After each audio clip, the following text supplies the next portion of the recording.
రాఘవ, ఒకసారి అడగరు ఏమైనా ఉంటే.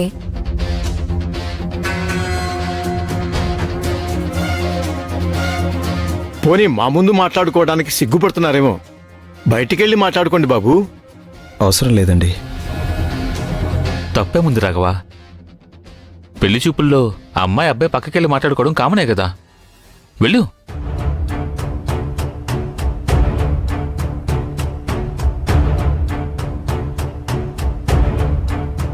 రాఘవ,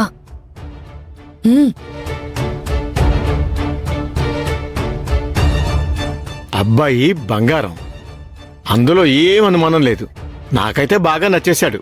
నీకేమన్నా అడగాలని ఉంటే అవన్నీ మొహమాట పడకుండా అడిగేసే. వెళ్ళండి, వెళ్ళి మాట్లాడుకోండి. వెళ్ళరా.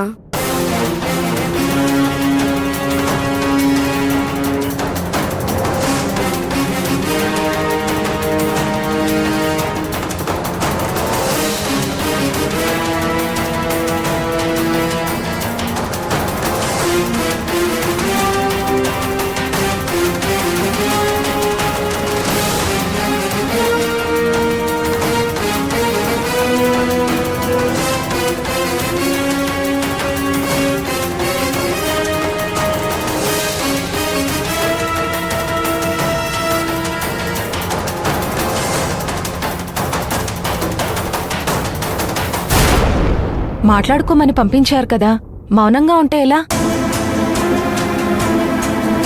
మాట్లాడాలంటే ఏం మాట్లాడాలో తెలియట్లేదు. మీ గురించి నాకు పరిచయం చేయాల్సిన అవసరం లేదు, నా గురించి మీకు చెప్పాల్సిన అవసరం లేదు. ఎందుకంటే ఈ సంబంధానికి వచ్చేటప్పుడే నా గురించి మీరు తెలుసుకొనే ఉంటారు. మా వాళ్ళు ఆల్రెడీ మీకు చెప్పేసే ఉంటారు. సరే, ఇంకా ఏమైనా అడగాలనుకుంటే అడగొచ్చు.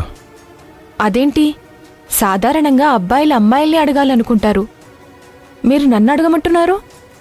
మిమ్మల్ని అడగడానికి నా దగ్గర ప్రశ్నలేమీ లేవు. నా గురించి మీరేమైనా తెలుసుకోవాలనుకుంటే తెలుసుకోవచ్చు.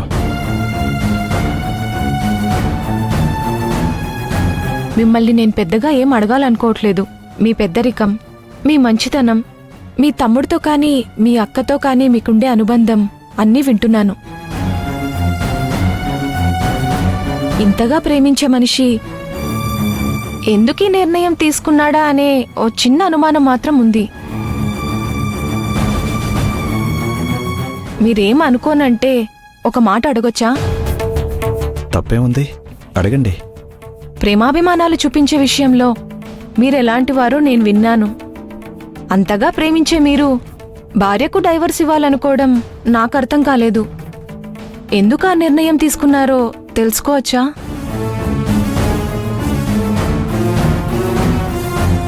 నాకు విడాకులు తీసుకోవాలన్న ఆలోచన లేదు. వేరే పెళ్లి చేసుకోవాలన్న ఆలోచన అంతకన్నా లేదు. కాకపోతే తను చేసిన పనులు నన్ను మాత్రమే బాధ పెట్టుంటే భరించేవాడిని. తన వల్ల మా ఇంట్లో వాళ్ళందరూ కూడా బాధపడ్డారు. తను చేసిన పనులకి ఇప్పటికీ బాధపడుతూనే ఉన్నారు. తను నా ఇంట్లో నుంచే కాదు, నా జీవితంలో నుంచే వెళ్ళిపోతే కానీ ఇల్లు ప్రశాంతంగా ఉండదని నాకు అర్థమైంది.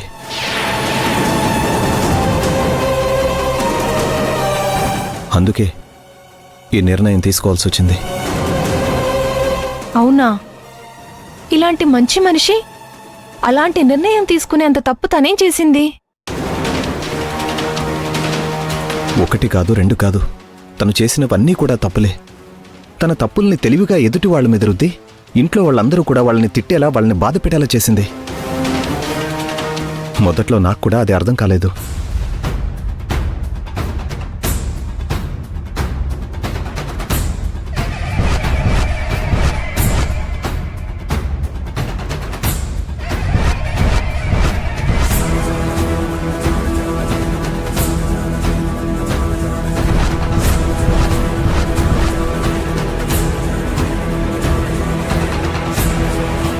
ఒక ఆడపిల్ల ఇలాంటి పనులు చేస్తుందా? అది ఇంత పద్ధతి గల ఫ్యామిలీలో ఉండి. మొదట్నుంచి ఆడపిల్లను గౌరవించడం అనేది మా అమ్మా నాన్న మాకు నేర్పిన పద్ధతి. అందుకే ఆడపిల్ల తప్పు చేస్తుందా అన్నట్టే ఆలోచించాను కానీ తను ఇలాంటి పెద్ద తప్పులు చేస్తుందని ఊహించలేదు.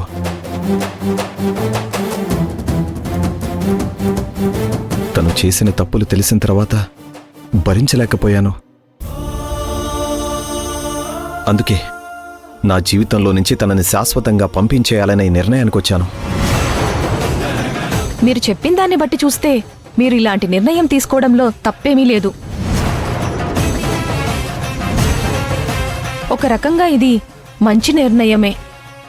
అంత దారుణంగా ప్రవర్తించిన అమ్మాయి మారుతుందన్న నమ్మకం నాకు కూడా లేదు. ముందు ముందు ఇంకెన్ని దారుణాలైనా చెయ్యొచ్చు తను. అందుకే తనని వద్దనుకుంటున్నాను. ఇంకా మీరేమైనా అడగాలనుకుంటున్నారా? నేను అడగాల్సినవన్నీ అడిగాను.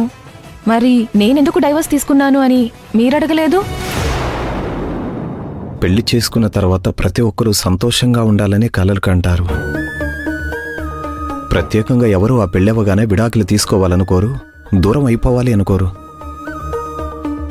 ఏదైనా వ్యసనానికిలోనే ఏ మగాడైనా ఒక ఆడపిల్లకు విడాకులు ఇవ్వాలనుకుంటాడేమో కానీ ఒక ఆడపిల్ల విడాకులు ఇవ్వాలనే నిర్ణయానికి వచ్చింది అంటే ఖచ్చితంగా దాని వెనక ఏదో బలమైన కారణం ఉండే ఉంటుంది.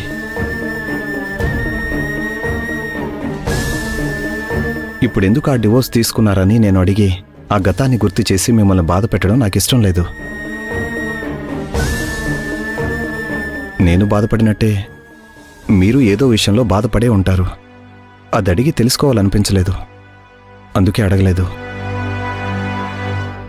చాలా థ్యాంక్స్ అండి, బాగా అర్థం చేసుకున్నారు. ఇంతగా అర్థం చేసుకునే మిమ్మల్ని దూరం చేసుకోవడం తన దురదృష్టం. నేను మా పెద్దవాళ్లతో బంధువులతో మాట్లాడి వాళ్ళేం నిర్ణయం తీసుకుంటారో దాన్ని బట్టి మీకు ఫోన్ చేస్తాను.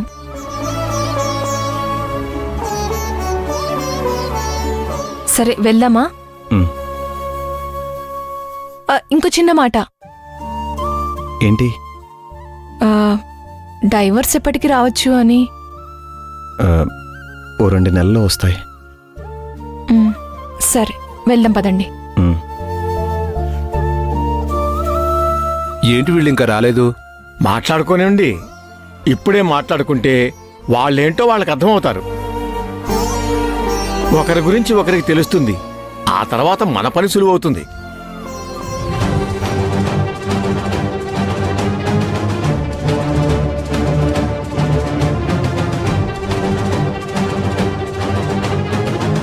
ఎరా రాఘవ, మాట్లాడుకున్నారా? మాట్లాడుకున్నాం అక్క.